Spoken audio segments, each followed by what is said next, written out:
Amen. Amen. On va passer aux choses sérieuses, bien-aimés.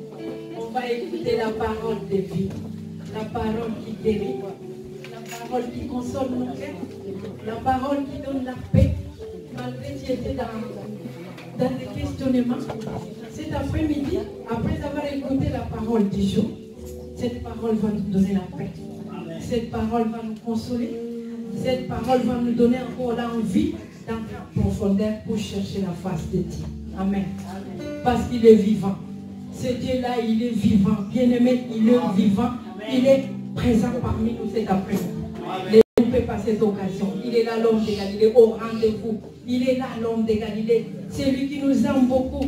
Il est à tes côtés. La parole de Dieu dit, il est à tes côtés et il nous aime beaucoup. Amen. Alléluia. On va écouter la parole du jour.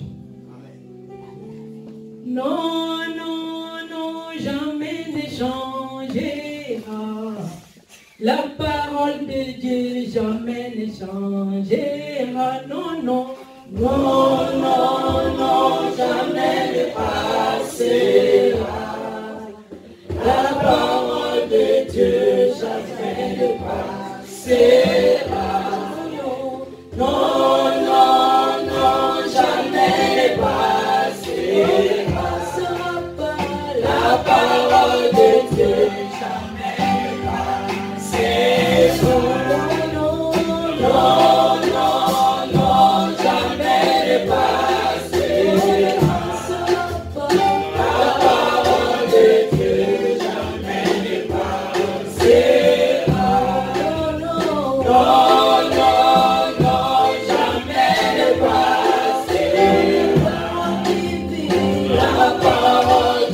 Dieu jamais ne passera.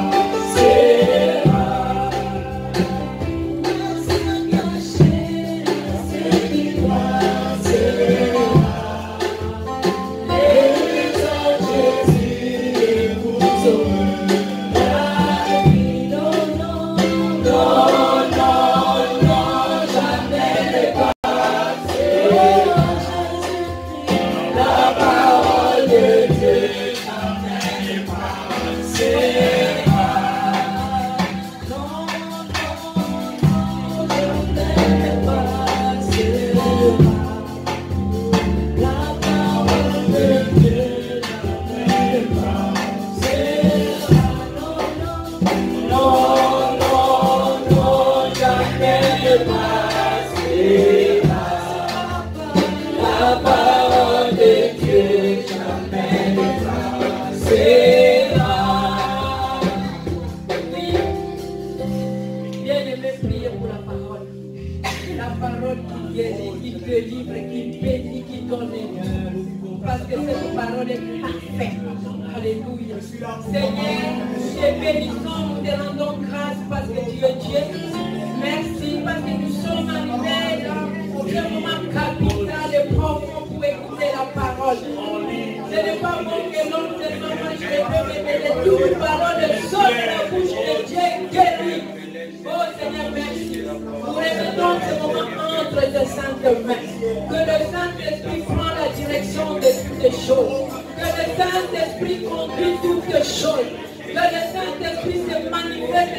Gloire au Seigneur.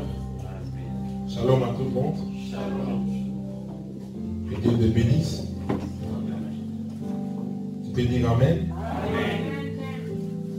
Ma joie est tellement immense de me retrouver encore parmi les miens. Dieu qui est bon, Dieu qui est grand, continue à nous renouveler les souffles de vie, la santé. Il nous protège alors que tant de personnes sont malades. Ils sont morts. Ils se retrouvent dans des prisons. Mais toi et moi, nous sommes en vie et en bonne santé. Il y a des gens qui ont de l'argent, mais ils n'ont pas d'appétit. Mais toi et moi, nous avons l'appétit. Quand bien même il manque de l'argent, nous devons apprendre à louer et à bénir le Seigneur. Voilà pourquoi moi je remercie le Seigneur parce qu'il ne cesse de renouveler son amour et sa miséricorde dans ma vie. Amen. Éternel des armées, merci.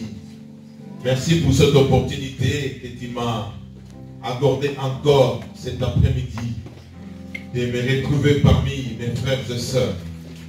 Et tu m'as donné la responsabilité de parler encore devant et de ta part. C'est ainsi que je diminue. Je voudrais te donner la gloire et l'honneur. Je voudrais te célébrer, Seigneur. Je voudrais magnifier encore ton nom. Parce que sans toi, ma vie ne vaut absolument rien. Et si je vis, ce n'est que par ta grâce et par ton amour. Tu me renouvelles la vie gratuitement. Je ne paye même pas un euro. Seigneur, gratuitement, par ton amour et par ta bonté. Et je ne suis pas le meilleur de ceux qui sont malades. Il y a de ceux qui sont plus meilleurs que moi, qui te connaissent plus que moi, qui t'écoutent plus que moi. Ils sont malades. Seigneur, mets ta faveur, ton amour. Laissez-moi savourer encore ton amour aujourd'hui, Seigneur, dans ma vie. Laissez-moi proclamer des bontés qui sont insondables, incommensurables. Toi qui ramasses quelqu'un à zéro, Éternel, dans la poussière, et tu l'élèves. Tu sais comment laver quelqu'un, tu sais comment nettoyer quelqu'un. Tu sais comment honorer quelqu'un, Éternel. C'est la raison pour laquelle nous t'aimons et nous avons choisi de te servir. Nous avons accepté, Éternel, de vivre pour toi. Quand tu es venu à nous, tu nous as donné la vie. La vie que l'argent ne peut pas donner. La vie que le travail ne peut pas donner. Tu nous as donné la paix du cœur. Tu nous as donné la joie. Alléluia. Reçois l'adoration, reçois la louange. Reçois la magnificence, reçois l'exaltation. Toi, le père des orphelins, le mari de veuves. Toi qui guéris des maladies incurables. Toi, Éternel des armées, qui opère sans cicatrice. Toi qui ramasses dans la boue et qui élèves parmi les grands. N'est-ce pas, la Bible dit, tu fais asseoir tes enfants parmi les grands. C'est toi qui es capable de changer l'histoire d'une personne. Seigneur, reçois l'adoration, reçois l'honneur. Jésus, tu es mort pour nous. Tu as pris notre place. C'est nous les condamnés. C'est nous qui devrions être crucifiés à la croix. Mais tu as eu pitié de nous, Seigneur. Tu as accepté que tu puisses prendre notre place. Alors que toi, tu es grand. Alors que tu es le Tout-Puissant. Tu es Dieu, le Créateur. Seigneur, merci. Seigneur, merci pour ton sang qui a coulé à la croix. Ton sang qui nous lave. Ton sang qui nous purifie. Ton sang qui nous rend plus blanc que la neige. Seigneur, merci. Merci d'être reconnaissant. Cher Saint-Esprit, je salue encore ta présence. Élève Jésus encore parmi nous. Merci pour tout ce que tu fais. Au nom de Jésus-Christ. Amen.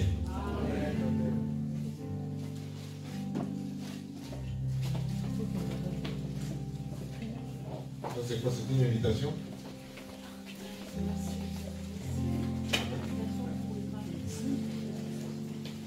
D'accord. Gloire à Dieu. Shalom à tout le monde. Ouais, nous laissons nos enfants un peu avancer. Aller dans leur école.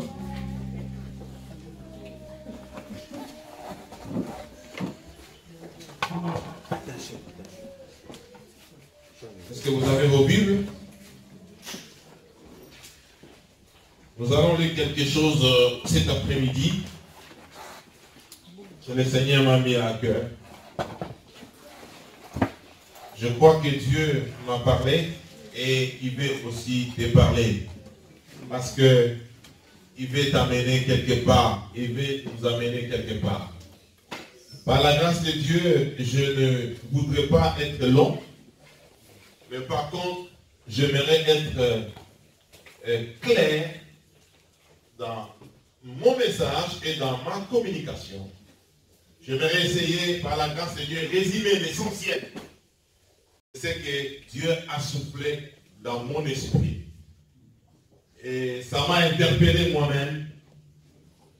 Et quand on m'a demandé d'apporter la parole de Dieu, j'ai été convaincu de parler de ce texte et de ce message. Nous sommes dans l'Ancien Testament, nous allons lire des textes, le premier dans l'Ancien Testament, le deuxième dans le Nouveau Testament. Dans l'Ancien Testament, nous allons lire dans le livre des Nombres, chapitre 11, versets 1 à 17.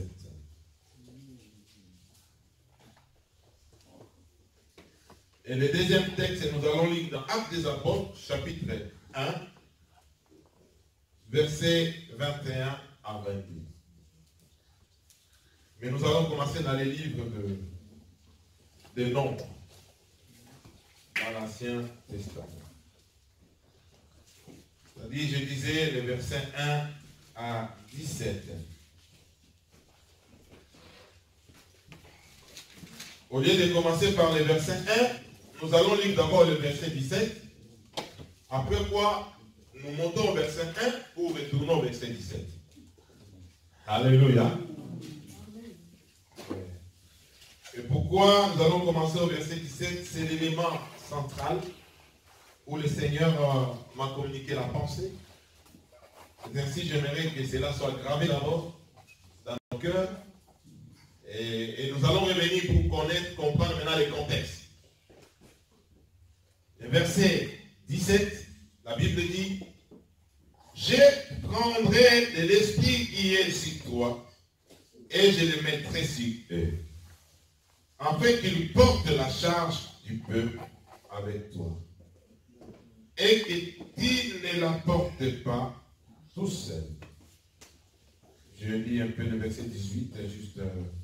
Tu diras au peuple: consacrez-vous pour demain. Vous mangerez de la viande, puisque vous avez pleuré aux oreilles de l'Éternel en disant: qui nous fera manger de la viande? Nous étions bien en Égypte. L'Éternel vous donnera de la viande et vous en mangerez. Je vous épargne de la suite. Maintenant, je reviens au verset premier. La Bible dit: le peuple murmura, et cela déplut à l'Éternel. Lorsqu'il entendit, sa colère s'enflamma. Le feu de l'Éternel s'alluma parmi eux et dévora une extrémité du camp. Verset 2. Le peuple poussa des cris vers Moïse. Moïse pria l'Éternel et le feu s'arrêta. On appela cet endroit Tabéra, parce que le feu de l'Éternel s'était allumé parmi eux. Les ramassis, des gens qui se trouvaient au milieu d'Israël, éprouva des désirs.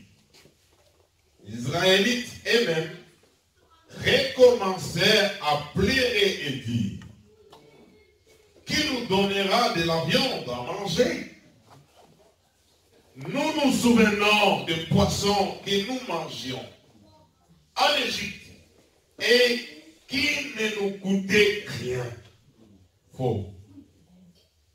Des concombres, des melons, des poireaux, des oignons et des gousses d'ail. Maintenant, notre grossier est desséché. Plus rien. nos yeux ne voient que de la manne. La manne avait la forme de la graine de coriandre et l'apparence du bétlion. Le peuple s'est dispersé pour la ramasser. Il la broyait avec de mêles. Et lavait les coups d'un gâteau à l'huile. Quand la rosée descendait la nuit sur les camps, la manne y descendait aussi. Verset 10. Moïse entendit le peuple pleurer. Chacun dans sa famille, à l'entrée de sa tente, la colère de l'Éternel s'enflamma fortement. Moïse en fut attristé. Et il dit à l'Éternel, pourquoi fais-tu du mal à ton serviteur? Et pourquoi n'ai-je pas trouvé grâce à tes yeux? Au point que tu m'imposes la charge de tout ce peuple. Est-ce moi qui suis le père de ce peuple? Est-ce moi qui l'ai mis au monde pour que tu me le dises? Porte-les contre toi comme une nourrice porte un enfant, jusqu'au pays que tu as juré à ses ancêtres de lui donner. Où prendrai-je de la viande pour en donner à tous ces peuples? En effet, ils viennent pleurer près de moi en disant, donne-nous de la viande à manger. Je ne peux pas à moi tout seul porter tout ce peuple, car il est trop lourd pour moi.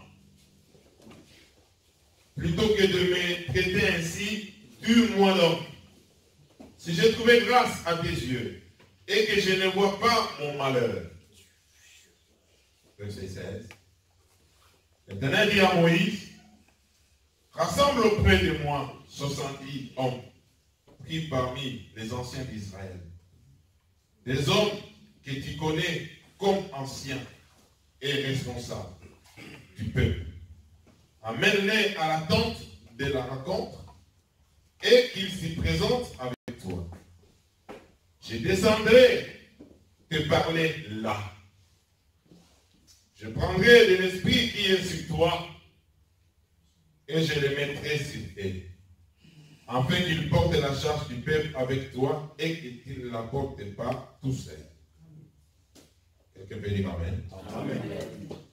Acte chapitre 1er, verset 21 à 22.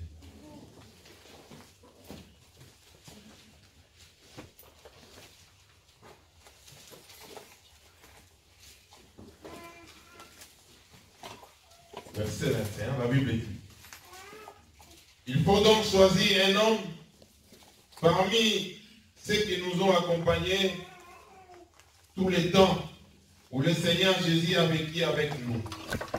Depuis le baptême des gens jusqu'au jour où il a été enlevé du milieu de nous. Il nous sera associé comme témoin de la résurrection. Amen. Donc là, il s'agissait du choix pour remplacer Judas. Vous connaissez Judas? En fait, bien aimé, essayez d'écouter même leur, comment ça, leur mayonnaise là, c'est pareil. C'est pareil. Que tu sois à l'île, pareil. Je ne sais pas, peut-être qu'on peut sentir une différence, mais je ne sais pas à quel. Il faut être un spécialiste, je ne sais pas en quoi, pour découvrir la différence de ce que tu as mangé en Minous et de ce que tu vas manger à Lyon. Ça passe souvent inaperçu, c'est identique, on a même confiance. Quand j'entre au McDo, on dit que ah, c'est pareil. Pourquoi? Parce que les visionnaires, la personne, je ne sais pas s'il s'appelait McDo, lorsqu'il a conçu et mis ses concepts de restaurant rapide, il a mis en place des recettes qu'il faut faire. Et ces recettes, tout le monde les respecte. Et s'il y a un magasin quelque part, ou bien un restaurant qui veut s'ouvrir, on ne va pas prendre la personne directement à une maison. Ok, toi, tu as d'abord une formation. Voilà comment tu vas commencer à faire des choses. Ces modèles de sandwich, ça prend 2 minutes, 15 minutes, ainsi de suite. Voilà pourquoi ils sont dans les normes. Pourquoi je vous donne cet exemple? C'est pour vous expliquer l'esprit de Manpo. Vous comprenez? C'est-à-dire, les personnes qui travaillent là-bas, ils ont acquis cette mentalité, cette culture. Et quand ils travaillent dans cette mentalité, ils atteignent leur objectif. C'est pareil aussi dans le ministère, c'est pareil aussi dans l'église. Acquérir l'esprit du ministère consiste à comprendre la vision de l'église, à comprendre qu'est-ce que Dieu attend de nous, moi en tant que chrétien, moi en tant que frère, moi en tant que sœur dans ma communauté, par rapport à la vision globale que Dieu a déposée dans la vie de notre leader. Alléluia. Amen. Alléluia. Et quand tu comprends cela, c'est déjà un avantage.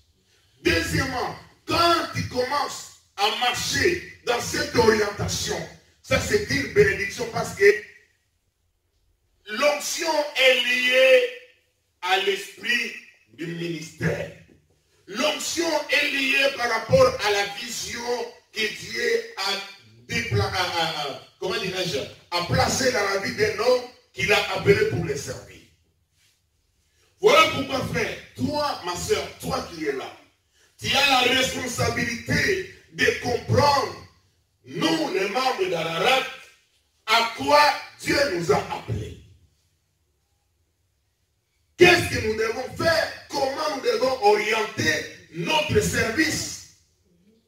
Comment nous devons orienter notre vie chrétienne pour atteindre l'objectif pour lequel Dieu nous réunit là? Je sais que le premier objectif qui est de base, c'est le salut des âmes. Alléluia. Mais comment y arriver? Il faut des stratégies, il faut des méthodes. Et dans ces méthodes, il faut comprendre qu'est-ce que l'esprit que Dieu a déversé dans la vie de ses serviteurs.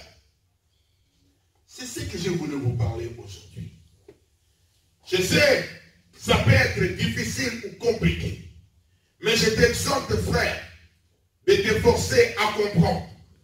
Si tu vas comprendre cela, bien-aimé, ça va changer ta vie. Ça va changer ta vie chrétienne. Ça va changer ton ministère. Ça va changer beaucoup de choses dans cette église. Alléluia. Parce que nous voulons que l'église puisse émerger. L'église puisse progresser. L'église puisse grandir. Dans ces textes que nous venons de lire, on nous parle de Moïse avec le peuple d'Israël. Ce peuple a longtemps souffert en Égypte.